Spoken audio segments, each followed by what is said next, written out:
যে ব্যক্তির নাম নিয়েছেন তাকে আপনি কি দিয়ে তাকে স্কলার বলবেন? লক্ষ লক্ষ লোক হলে স্কলার হয়? তোমরা রাসূলুল্লাহর নাম নিয়ে ব্যঙ্গ করো, তোমরা হযরত মা খাদিজার শানে বলো তিনি ভার্জিন ছিলেন না, ইনট্যাক্ট ছিলেন না। তোমরা আল্লাহকে শালা বলে গালি দাও, আল্লাহকে আল্লাহর শানে শালা শব্দ প্রয়োগ করো, রাসূলুল্লাহর শানে শালা শব্দ প্রয়োগ করো, আল্লাহ রাসূলকে সিক্স প্যাক বলে সাধারণ মানুষের সাথে তুলনা করো। আম্মা জান খাদিজাকে ইনট্যাক্ট ছিল না বলো। এত বড় কুফরি করার পর মুহাম্মদ সাল্লাল্লাহু আলাইহি ওয়াসাল্লামের গোলাম চুপ থাকতে পারে না। মুহাম্মদ সাল্লাল্লাহু আলাইহি সাল্লামের এই নগণ্য গোলাম কারামত আলী জনপুরের উত্তরসূরি স্বাধীন বাংলায় যতদিন বেঁচে থাকবে রাসূলুল্লাহ সম্মানের বিপক্ষে একটি শব্দের উচ্চারণ বিনা চ্যালেঞ্জে ছেড়ে দিবে না। কে আমারে কাফের বললো, কে কি ফতোয়া দিল, আই ডোন্ট কেয়ার। ওইদিকে আমি তাকাই না, এর কারণ পিছনের দিকে তাকানোর সময় আমার নাই। চিল্লা এখন ঠিক কিনা? মাঝে মধ্যে শুধু ইউনুস বলে, মাঝে মধ্যে যা খুশি তা বলতেছে। একটা কথা ভালো করে বুঝবেন, প্রধান উপদেষ্টা মানে হলো প্রধানমন্ত্রীর সমপরিমাণ ক্ষমতা। বলতে পারি ডক্টর মিজানুর রহমান আজহারী তাকে নিয়েও বলেন যে তিনি কাফের, তাকে আসলে দেশ ছেড়ে চলে যেতে হবে। তখন আমরা একটু কনফিউজ হয়ে যাই। বলছি আপনি যার কথা বলেছেন সে কি বলেছিল আপনি দেখেছেন তার বক্তব্যগুলো? আমি দেখেছি, কিন্তু শোনেন কথা শোনেন। তাকে বলুন, সে তো আমার ছাত্র, তাকে জিজ্ঞেস করুন। 2007 সালে সে আমার থেকে সবক নিয়েছে দারুন রাজাত মাদ্রাসায়। আমি তার টিচার, আমি তার শিক্ষক, এবং তার শিক্ষকরাও আমাকে শিক্ষক মানে। আপনি যে ব্যক্তির নাম নিয়েছেন তাকে আপনি কি দিয়ে তাকে স্কলার বলবেন? লক্ষ লক্ষ লোক হলে স্কলার হয়? এটা কোনো কথা নয়। দ্বিতীয় কথা হচ্ছে সে মুফতি নয়, ফতুয়া দেবার অধিকার রাখে মুফতি। স্কলার হওয়া এক জিনিস, ওয়াইজ হওয়া এক জিনিস, মুফতি হওয়া আরেক জিনিস। আমার কথা হচ্ছে আমি কি গ্র্যান্ড মুফতি বাংলাদেশে? তা আমি বলছি না, এটা বলার অথরিটি আমার নেই, কিন্তু আমার ফতুয়াতে কলম বসাবার মতো 10টা মুফতি আপনি বের করে দেন। এখন অন্য মুফতিরা বলছে না কেন, সেটা একটা সাহসিকতার বিষয় আছে। তাদের বক্তব্যগুলো এত মারাত্মক, এবং বক্তব্যগুলো যখন আল্লাহ তার হাবিব মুহাম্মদ সাল্লাল্লাহু আলাইহি সাল্লামের সম্মানের খেলাফ যায়, তখন কিন্তু আমাদেরকে কঠোর ভাষায় তাদেরকে প্রতিহত করতে হয়। যেমন আপনি যে তরুণ বক্তার কথা বললেন, তরুণ বক্তা, সে লোকটা কি বলেছে? সে আল্লাহর হাবিব নূর নবীজি মুহাম্মদ মুস্তাফা সাল্লাল্লাহু আলাইহি সাল্লামের আরশচুম্বী সম্মানের খেলাফ, আল্লাহ তাআলার সম্মানের খেলাফ বক্তব্য দিয়েছে, হালাল শব্দ ব্যবহার করছে। এটা কি হয়? সে বলেছে আম্মা জান খাদিজা ভার্জিন ছিলেন না। আমার মাকে যদি কেউ বলে ভার্জিন ছিল না, আমি মেনে নিব।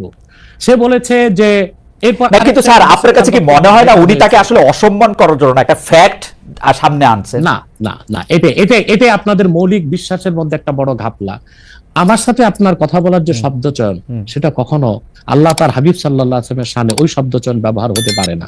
ইসলামী আইন শাস্ত্র স্পষ্ট এসেছে যে, দেখুন আমি আপনাকে একটা হাদিস শোনাচ্ছি। একটা হাদিস, খন্দক যুদ্ধে আল্লাহর হাবিব সাল্লাল্লাহু আলাইহি ওয়াসাল্লামের আসর নামাজ কাজা হয়েছিল, আর উহুদ যুদ্ধে আল্লাহর হাবিব সাল্লাল্লাহু আলাইহি ওয়াসাল্লামের দাঁত শহীদ হয়েছিল।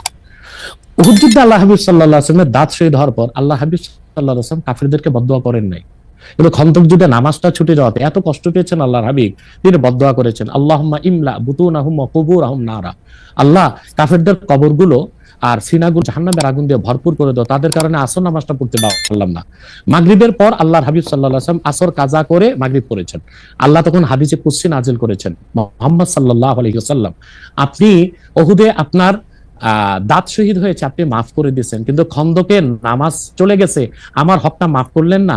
আল্লাহ সেদিন নিয়ম করে দিলেন, আল্লাহ বললেন যে আপনার উম্মতের মধ্যে কোনো ব্যক্তি যদি সারা জীবনও নামাজ না পড়ে, সে কাফের হবে না, গুনাহগার হবে, পানিশমেন্ট পাবে, কিন্তু ওমান তাআনা শাআরাতাম মিন শাআরাতিকা ইয়াকফুর, কিন্তু আপনি মুহাম্মদ সাল্লাল্লাহু আলাইহি ওয়াসাল্লামের একটি চুল মোবারক নিয়ে যদি কেউ মন্তব্য করে, সে কাফের হয়ে যাবে।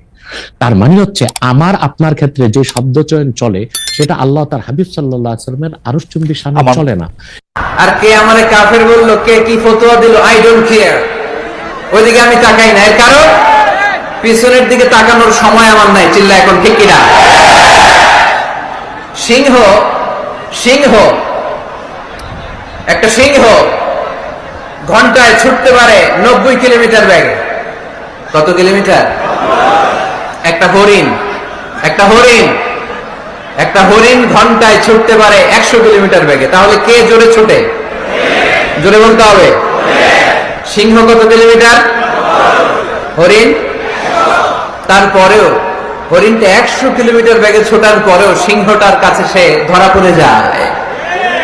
এর কারণ সিংহ যখন ধরার জন্য ছোটে সে শুধু সামনে তাকায়, সে পিছনে তাকায় না। আর হরিণ 100 কিলোমিটার বেগে ছোটার পরেও সে ধরা খেয়ে যাবার ভয়ে বারবার পিছনে তাকায়, আর পিছনে তাকার কারণে ওর গতিটা স্লো হয়ে যায়, আর সিংহের হাতে বল হয়ে যায়। পিছনে তাকাবার সময় আমাদের নাই, চিল্লায় বলো ঠিক কিনা? আমরা অহংকার শিখি নাই, আমরা হিংসা শিখি নাই, আমাদের বুকে আছে বুক ভরা ভালোবাসা।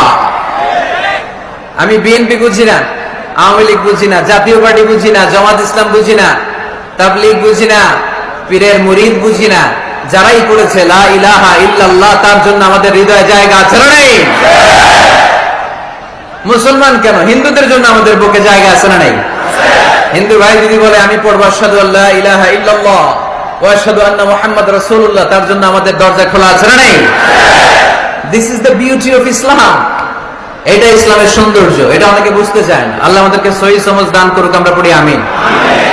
হিংসা, বিদ্বেষ, অন্যের পিছু লেগে থাকা, গীবত করা, অন্যকে গালিগালাজ করা, অন্যকে কাফের মুশরিক বলে ফতুয়া দিয়ে এই পবিত্র মঞ্চগুলোকে নষ্ট হওয়া থেকে যেন আমরা বিরত থাকতে পারি। আওয়াজ করে পড়তে হবে আমিন। আজ আমাদের দেশে অধিকাংশ মৌলবী নামের ব্রাহ্মণ আর বক্তা নামের তক্তাদের মধ্যে রাসূলুল্লাহর তাজিম খুঁজে পাওয়া যায় না, ঠিক কিনা? দেখেন না, কথায় কথায় কুফর করে, আমাকে অপবাদ দেয়, আব্বাসী কথায় কথায় কাফের বলে। আমি বলি কথা ঠিক, তোমরা কথায় কথায় কাফের হও বলেই তো আব্বাসী কথায় কথায় কাফের বলে। দোষ কি আব্বাসীর না যারা কুফর করে তাদের? চোর চুরি করেছে, ম্যাজিস্ট্রেট রায় দিয়েছে 14 বছর জেল, দোষ কি ম্যাজিস্ট্রেটের না চোরের? চোর চুরি করাতে না ম্যাজিস্ট্রেট রায় দিছে। এখন কোন গর্দব যদি বলে ম্যাজিস্ট্রেটের একটা কাজ করছে, নিরপরাধ মানুষকে 14 বছর জেল দিছে, দোষ কি ম্যাজিস্ট্রেটের না চোরের? তো যারা কথায় কথায় কুফর করে কাফের হচ্ছে তাদের দোষারোপ করছো না, আমি মুফতি হিসেবে ম্যাজিস্ট্রেট হিসেবে ফতোয়া দিচ্ছি, আমাকে দোষারোপ করছো। নিশ্চয়ই কালকে আমাদের রাসূলুল্লাহর কাছে তোমাদের জবাবদিহি করতে হবে, ঠিক কিনা? তারা কথায় কথায় কাফের হয়, আমি কথায় কথায়। স্টেজে বড় বড় আলেমরা আছে, তারা আমার সাথে একমত কিনা আমি জানি না। কেউ কুফরি বুঝে করুক না বুঝে করুক, সে কাফের। উমদাতুল কারি শারহু সাহিহুল বুখারী প্রথম খণ্ডের 243 পৃষ্ঠায় সহিহ বুখারীর তরজমাতুল বাব কুফরুন বাবু কুফরিন দুনা কুফর, এই বাবের আলোচনায় বদরুদ্দিন আইনি লিখেছেন ওয়াকালাল জামহুর ইন্নাল ইনসানা ইউকাফফারু বিকালিমাতিল কুফরি ওয়া বিল ফি'লিল মুজিবিল কুফরি ওয়া ইন লাম ইয়া'লাম আন্নাহু কুফরুন। পরিষ্কার জামহুরের মত বদরুদ্দিন আইনি তুলে ধরেছেন সহিহ বুখারী বাবু কুফরিন দুনা কুফর, এই তরজমাতুল বাবের আলোচনায় কোন ব্যক্তি যদি কুফরি কথা উচ্চারণ করে কিংবা কুফরি কাজ করে, সে কাফের হয়ে যাবে। কি হবে? তাকে কাফের বলা হবে।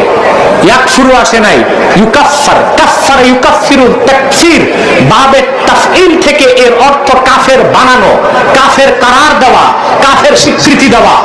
যদি কোনো ব্যক্তি কুফরি কথা উচ্চারণ করে, কুফরি কাজ করে, তাকে শরীয়ত অনুযায়ী কাফের ফতোয়া দেওয়া হবে।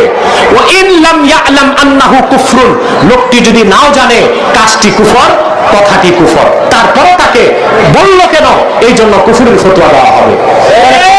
কথায় কথায় যারা কুফর করে তাদেরকে আমি কথায় কথায় কাফির বলি, এটা কি আমার নিজস্ব মত না উলামায়ে কেরামের মত, মুজতাহিদদের মত, মুহাদ্দিসদের মত, জামহুরের মত, ইজমায়ে উম্মত? এটা তোমরা রাসূলুল্লাহর শানে বেয়াদবি করো, তোমরা রাসূলুল্লাহর নাম নিয়ে ব্যঙ্গ করো, তোমরা হযরত মা খাদিজার শানে বলো তিনি ভার্জিন ছিলেন না, ইনটেক্ট ছিলেন না, তোমরা আল্লাহকে শালা বলে গালি দাও, আল্লাহকে আল্লাহর শানে শালা শব্দ প্রয়োগ করো, রাসূলুল্লাহর শানে শালা শব্দ প্রয়োগ করো, আল্লাহ রাসূলকে সিক্স প্যাক বলে সাধারণ মানুষের সাথে তুলনা করো,